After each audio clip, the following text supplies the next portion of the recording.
Hello students, जैसे कि आपको मैं लिटरेचर में इंग्लिश में लेसन 1 कंप्लीट करा रही हूँ। उसके 2 पार्ट हो चुके हैं। अभी ये 3rd पार्ट है। क्योंकि चैप्टर लेंथी है तो 4th पार्ट में कंप्लीट हो पाएगा। ये मैं स्टार्ट कर रही हूँ अब आगे। He circled the clearing, there was no sound no sign, the birds clacked their wings impatient to return to their business. आपने उसमें पढ़ा था जो बर्ड्स थी जो डो का फ्लैश खा रही थी, तो वो पास के एक पेड़ पर बैठ जाती हैं। फिर जोडी क्या करता है, जो साफ सी जगह पड़ी हुई थी उसके चारों ओर घूमता है। वहाँ पर उसको कोई आवाज़ सुनाई नहीं देती है, कोई दिखाई नहीं देता है। और जो बर्ड्स थी वो जो पेड़ पर बैठी थी वो वहाँ से अपने पंखों को फड़फड़ाती हैं। और उन्हें ये था कि जल्दी से ये जोडी जाए तो वो फिर से डो के फ्लैश को खाना शुरू कर दें। तो वो बेसब्री से इंतज़ार कर रही हैं वो फ्लैश को खाने के लिए। He returned to the spot where the fawn had emerged and dropped on all fours, studying the sand for the small hoof prints. अब जो जोडी था वो तभी उसको देखता है, फॉन को उसका सर उठा हुआ सा देखता है। और वो ये देखता है कि जो मिट्टी थी ग्राउंड में वहाँ पर वो छोटे छोटे प्रिंट देखता है, पैरों को, चिन्हों को देखता है। The night's rain had washed away all tracks except those on the cat and birds. लेकिन उसको और कोई भी प्रिंट नहीं दिखते क्योंकि रात निकल चुकी थी और बारिश हुई थी। उससे जो प्रिंट थे वो सब फुटप्रिंट धुल गए थे।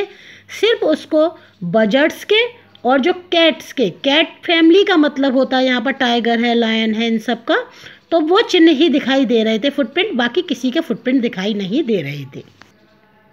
Movement directly in front of him startled him so that he tumbled backwards। फिर अचानक से उसी के सामने एक मूवमेंट होता है, कुछ हिलता हुआ दिखाई देता है जो उसको चौंका देता है और वो थोड़ा पीछे की तरफ गिर जाता है। The fawn lifted his face to his. जो फॉन था वो अपना फेस ऊपर की तरफ उठाता है। It turned its head with a wide wondering motion and shook him through with the stare of its liquid eyes.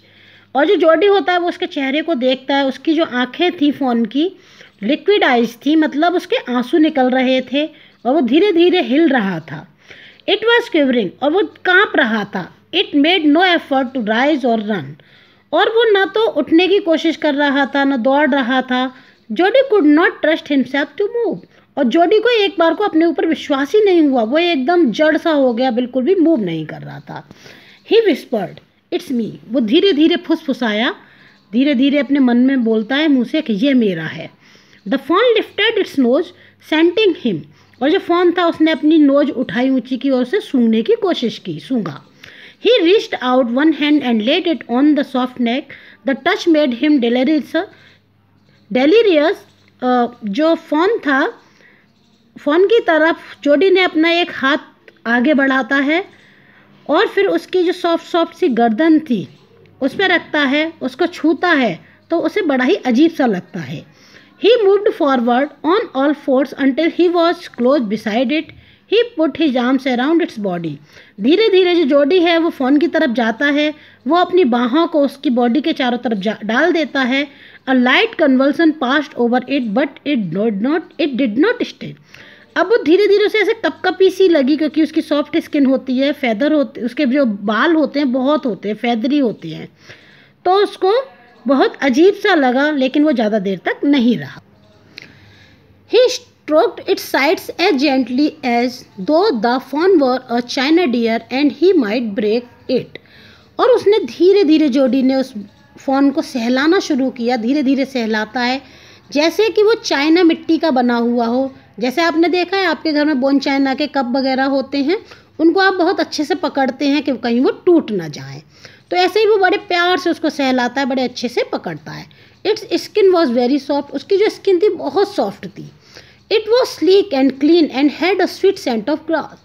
और जो बहुत स्लीक थी, बहुत चिकनी चिकनी सी उसकी बाल थे, बहुत ही साफ था और उसमें जो ग्रास की स्मेल आ रही थी। He rose slowly and lifted the fawn from the ground. वो धीरे से उठा और उसने उस फोन को उठा लिया ग्राउंड से। इट्स लेग्स हंग लिम्पली। और जो उसके पैर थे फोन के वो ऐसे लटके हुए थे। They were surprisingly long. And he had to hoist the fawn as high as possible under his arm.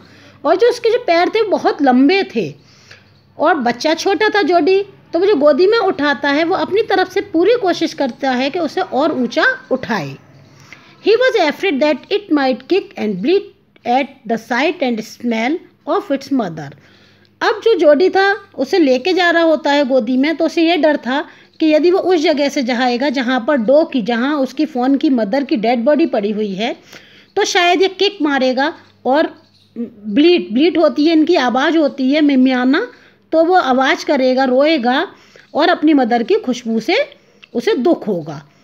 He skirted the clearing and pushed his way into the thickets. तो जो साफ जगह पर डेड बॉडी पड़ी हुई थी वो वहाँ से हट जाता है, अलग हट जाता है और वो झाड़ियों वाले रास्ते से उसे लेकर जाता है। It was difficult to fight through with his burden. और सचमुच में जोडी छोटा था और जो फ़ोन था उसका वजन था, उसको ले जाना उसे बहुत ही बोझ वाला था, बहुत डिफ़िकल्ट था। The phones legs caught in the bushes and he could not lift his own with freedom. और जो फोन्स की लेग्स थी वो कि अभी झाड़ियों में ना फंस जाएं, वो इसलिए उसे और ऊंचा उठा रहा था। और he tried to shield its face from prickling vines. और वो उसने उसके चेहरे को छुपा दिया था ताकि उसकी कोई भी लताएं हैं, बेलें हैं जो झाड़ियों की, वो उसके मुंह पे ना लगें। Its head barbed with his STRIDE. और उसका जो सर था,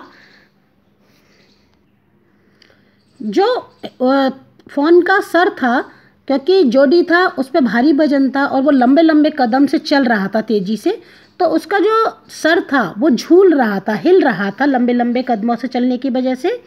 his heart thumped with the marvel of its acceptance of him. जो जोडी था वो बहुत ही खुश था, उसका दिल धड़क रहा था और उसे ऐसा चमत्कार जैसा लग रहा था क्योंकि अब जो फ़ोन था वो उसके पास था और वो उसको बहुत चाहता था। He reached the trail and walked as fast as he could until he came to the intersection with the road home. अब वो तेज़ी से चल रहा था, उस रास्ते पे चल रहा था जितनी तेज़ से वो चल सकता है, और वो जल्दी ही कहाँ पर पहुँच गया, जो रोड उसके घर तक जाता था उसके चौराहे पर वो पहुँच चुका था। He stopped to rest and set the phone down on its dangling legs. अब वो थक गया था, बहुत तेज़ी से चला था वजन को लेकर, तो वो रुका रास्ते में आराम करने के लिए और उसने जो फ़ोन को नीचे रख दिया था जिसकी टांगें झूल सी रही थी। It wavered on them, it looked at him and bleated. अब उसने जब उसे रखा, उसे प्यार से सहलाया, तो वो जो था फ़ोन वो ब्लीड करने लगा, मतलब आवाज़ करने लगा उसकी तरफ देख। He said enchanted, I will carry you after I get my breath. तो वो उससे कहता है जोडी फ़ोन से कि अरे जादू हो तुम तो, रुको ज़रा, मैं तुम्हें बाद में लेता हूँ, ज़रा मैं सांस ले लूँ, फिर तुम्हें अपनी गोदी में ले लूँगा। He remembered his father saying that a fawn would follow if it had first been carried. उसे अपने पापा की बात याद आ गई जोडी को, क्योंकि उसके पापा ने ये बताया था कि यदि तुम फ़ोन को एक बार गोदी में ले लोगे और फिर उसे नीचे रखोगे तो फिर वो तुम्हारा पीछा करता है, मतलब साथ साथ चलने लगेगा वो। He started away slowly. अब क्या था, जो फ़ोन था उसने धीरे धीरे से चलना शुरू कर दिया। The phone stared after him. और जो फ़ोन था वो उसको टकटकी बांध कर देखने लगा। He came back to it and stroked it and walked away again.